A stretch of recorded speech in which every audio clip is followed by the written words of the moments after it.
Hello friends, എല്ലാവർക്കും പുതിയൊരു വീഡിയോയിലേക്ക് സ്വാഗതം. ഒക്ടോബറിൽ അർജന്റീന ദേശീയ ഫുട്ബോൾ ടീം കേരളത്തിലെത്തുമെന്നാണ് നേരത്തെ കായിക മന്ത്രി വി അബ്ദുറഹ്മാൻ അടക്കമുള്ളവർ അറിയിച്ചിരുന്നത്. എന്നാൽ TYC സ്പോർട്സിൻ്റെ റിപ്പോർട്ട് പ്രകാരം ഒക്ടോബറിൽ ചൈനയിലാണ് ടീം സൗഹൃദ മത്സരങ്ങൾ കളിക്കുന്നത്. വിശദമായ വാർത്തയിലേക്ക് കടക്കുന്നതിന് മുമ്പായി നിങ്ങൾ ചാനൽ സബ്സ്ക്രൈബ് ചെയ്യാതെയാണ് വീഡിയോ കാണുന്നതെങ്കിൽ ഉറപ്പായും ചാനൽ സബ്സ്ക്രൈബ് ചെയ്ത് വെക്കുക. മെസ്സിയുടെ വരവ് പ്രതീക്ഷിച്ചിരുന്ന കേരളത്തിലെ ആരാധകർക്ക് നിരാശ സമ്മാനിക്കുന്നതാണ് പുറത്തുവരുന്ന റിപ്പോർട്ടുകൾ.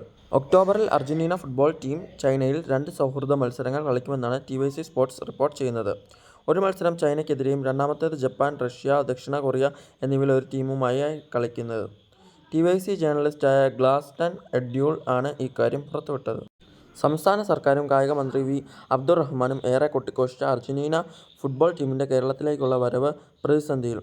സ്പോൺസർ കരാർ തുക അടയ്ക്കാത്തതു കാരണം ധാരണ പ്രകാരം പറഞ്ഞ തീയതി കഴിഞ്ഞ് 3 മാസം പിന്നിട്ടിട്ടും സ്പോൺസർ റിപ്പോർട്ട് ബ്രോഡ്കാസ്റ്റ് കോർപ്പറേഷൻ പണം അടച്ചിട്ടില്ല. ഇതോടെ നിയമ നടപടി ആരംഭിക്കുമെന്ന് അർജന്റീന ഫുട്ബോൾ അസോസിയേഷൻ സ്പോൺസർക്ക് നോട്ടീസ് നൽകിയിട്ടുണ്ട്. HSBC ആണ് അർജന്റീന ടീമിൻ്റെ ഇന്ത്യയിലെ സ്പോൺസർമാർ. മെസ്സി ഉൾപ്പെടുന്ന അർജന്റീന ദേശീയ ഫുട്ബോൾ ടീം 2025 ഒക്ടോബറിൽ ഇന്ത്യയിലെത്തി ഒരു അന്താരാഷ്ട്ര പ്രദർശന മത്സരം കളിക്കുമെന്നാണ് HSBC പ്രസ്താവനയിൽ പറഞ്ഞിരുന്നത്. എന്നാൽ പുറത്തുവരുന്ന റിപ്പോർട്ടുകൾ പ്രകാരം അർജന്റീന കേരളത്തിൽ കളിക്കാനുള്ള സാധ്യത കുറവാണ്. ഇതുപോലത്തെ ലേറ്റസ്റ്റ് ന്യൂസ് അപ്ഡേറ്റ്സിനായി ഈ ചാനൽ മറക്കാതെ നിങ്ങൾ സബ്സ്ക്രൈബ് ചെയ്ത് വെക്കുക. അടുത്തൊരു കിടിലൻ വീഡിയോ ആയിട്ട് വീണ്ടും കാണാം.